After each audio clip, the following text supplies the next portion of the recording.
पश्चिम बंगाल की जादवपुर सीट से बीजेपी उम्मीदवार अनिर्बान गांगुली ने न्यूज 18 इंडिया से खास बातचीत करते हुए अपनी चुनावी तैयारी के बारे में जानकारी दी है। क्या उन्होंने कहा, आइए दिखाते हैं।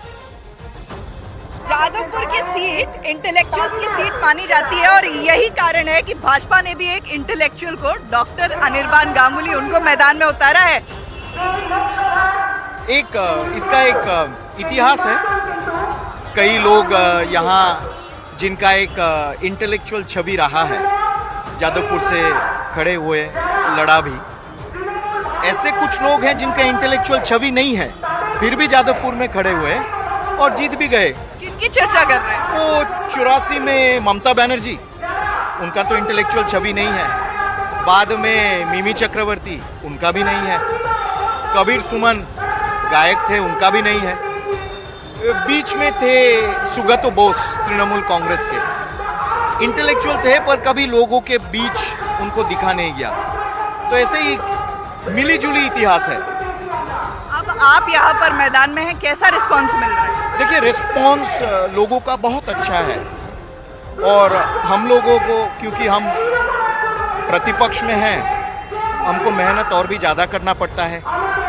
एक संघर्ष का परिस्थिति भी खड़ा हो जाता है जब भी हम लोग हैं। तो मेहनत कर रहे हैं, सारे लोग मेहनत कर रहे हैं, पर लोगों का जो रिस्पांस है, मैं कहता हूँ उस रिस्पांस में मैं मोदी जी के प्रति आस्था देख रहा हूँ, मोदी जी के प्रति उनका श्रद्धा देख रहा हूँ और उनका ये बिलीफ, जो विश्वास कि यही एक व्यक्ति है जो हमको और देश को आगे बढ़ा सकते हैं। एक अभिनेत्री यहाँ से सांसद थी, अब एक और सेलिब्रिटी मैदान में है आपके खिलाफ। देखिए, ये सारे सेलिब्रिटी जो है एक किस्म का है। अभी जो मेरे खिलाफ है, मैं तो आम आदमी हूँ और लोगों के बीच, जनता के बीच रहते हैं हम लोग। ये सेलिब्रिटी अभी आकर कहेंगे कि हम आपके साथ रहेंगे, आपके पास रहेंगे, पर अहम मौके पे आप इनको नहीं देख पाएंगे। तो ये, और सेलिब्रिटी यानी हर किस्म का इनके अदाए रहते हैं, ये बातचीत भी करते हैं वैसा ही। तो ये जादवपुर में पिछले 15 साल सेलिब्रिटी को कई लोगों ने देखा है, पर काम के वक्त, लोगों के विश्वास के साथ, लोगों के साथ खड़ा होने के वक्त इनको नहीं दिखा जाता। न्यूज 18 इंडिया से बात करने के लिए बहुत बहुत धन्यवाद। वीडियो जर्नलिस्ट प्रदीप प्रधान के साथ आशिका सिंह, न्यूज 18 इंडिया, जादवपुर।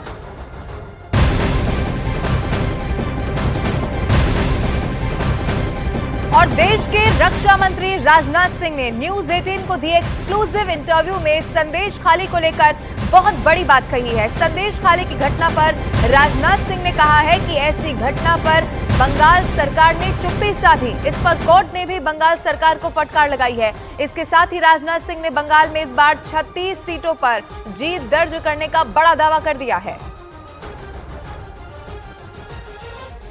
बंगाल में आपको क्या लग रहा है? पिछली बार एक अच्छा प्रदर्शन था, 18 सीटें आई थी 40 में। उसके बाद आप विधानसभा का चुनाव हारे, जीत का माहौल बना हुआ था, मगर सिर्फ 77 सीटें ले आए। और इस बार क्या देख रहे हैं, आपको क्या लग रहा है? इतनी बात तो पक्की है कि पहले से अधिक सीटों पर विजय प्राप्त होगी। कितनी अधिक? अब कोशिश हमारी यह है कि 18 का 36 कर लें। दुगनी कोशिश तो यही है और विश्वास भी है जी, प्रयत्न भी है और विश्वास भी है। तो पहले आप, मुझे लगता है, नेता जिन्होंने 36 का आंकड़ा दे दिया, बहुत बड़ा आंकड़ा दिया। हाँ, डबल करना ही चाहते हैं। अमित शाह जी भी 25 से कह रहे थे ऊपर आएगी।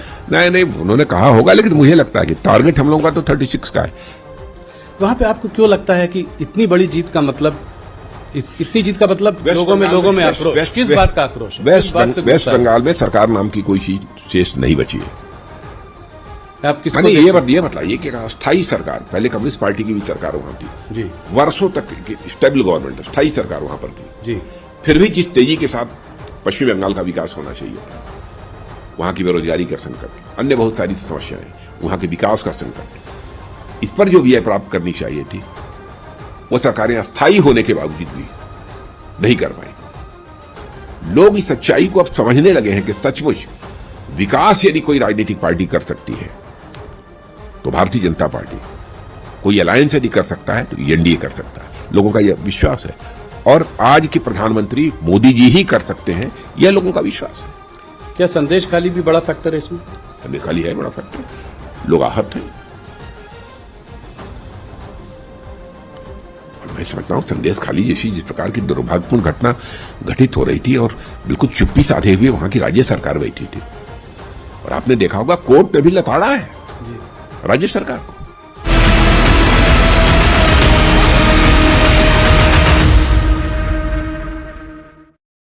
पश्चिम बंगाल के बैरकपुर से बीजेपी सांसद अर्जुन सिंह ने ममता बनर्जी की सरकार पर उनकी जासूसी करवाने का आरोप लगाया। उन्होंने दावा किया कि टीएमसी ने उनकी हर हरकत पर नजर रखने के इरादे से उनके घर के आसपास सीसीटीवी कैमरे लगवा दिए।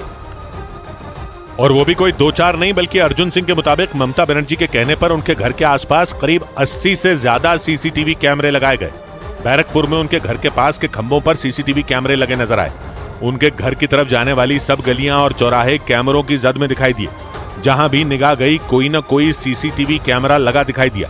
इसी वजह से बीजेपी सांसद अर्जुन सिंह ने अपनी जासूसी कराए जाने के आरोप लगाए। एक नया प्रयोग है, हमारे साथ जो भी लोग आएंगे उनको नजर रखना। अर्जुन सिंह कुछ दिन पहले ही टीएमसी छोड़कर दोबारा बीजेपी में शामिल हुए हैं और उन्होंने आरोप लगाया कि इसी वजह से ममता बनर्जी और उनकी पार्टी के नेता उनकी जासूसी करवा रहे हैं। अर्जुन सिंह ने पहली बार इस तरह से ममता बनर्जी पर सीधा हमला नहीं बोला, बल्कि इससे पहले वो तब चर्चा में आए थे जब ममता बनर्जी की पार्टी टीएमसी ने लोकसभा चुनाव के लिए अपने उम्मीदवारों की लिस्ट जारी की थी और इस लिस्ट में बैरकपुर से अर्जुन सिंह का नाम शामिल नहीं था। माना जाता है कि अर्जुन सिंह 2022 में टीएमसी के पाले में इसी उम्मीद से आए थे कि उन्हें 2024 के चुनाव में मौका मिल जाएगा। हालांकि वो तब भी कानूनी तौर पर बीजेपी के ही सांसद थे, क्योंकि 2019 में उन्होंने बैरकपुर से बीजेपी की टिकट पर जीत दर्ज की थी, लेकिन 2022 से उन्होंने टीएमसी का समर्थन करना शुरू कर दिया था। हालांकि तब भी उनकी लोकसभा सदस्यता नहीं छीनी गई थी और वो लोकसभा में बीजेपी के ही सांसद थे। लेकिन 2024 के लोकसभा चुनाव से पहले उन्होंने बीजेपी में वापसी कर ली। कुछ दिन पहले ही उन्हें दोबारा बीजेपी में शामिल किया गया और बैरकपुर से उन्हें उम्मीदवार बनाने की घोषणा भी कर दी गई। उनका आरोप है कि टीएमसी छोड़कर दोबारा बीजेपी में शामिल होने की वजह से ही ममता बनर्जी ने उन्हें परेशान करने के इरादे से उनकी जासूसी करवाई। कांग्रेस से एक दिन पहले इस्तीफा देने वाले संजय निरुपम के घर के पास यूथ कांग्रेस ने उनके खिलाफ पोस्टर लगा दिए। संजय निरुपम ने एक दिन पहले ही कांग्रेस से इस्तीफा देने की घोषणा की, जबकि कांग्रेस ने दावा किया कि उन्हें पार्टी से निकाला गया। और यही बात यूथ कांग्रेस के लगाए गए उन पोस्टरों में भी लिखी नजर आई। इन पोस्टरों के जरिए यूथ कांग्रेस के कार्यकर्ताओं ने संजय निरुपम को पार्टी से निकालने के लिए कांग्रेस के शीर्ष नेतृत्व का शुक्रिया अदा किया।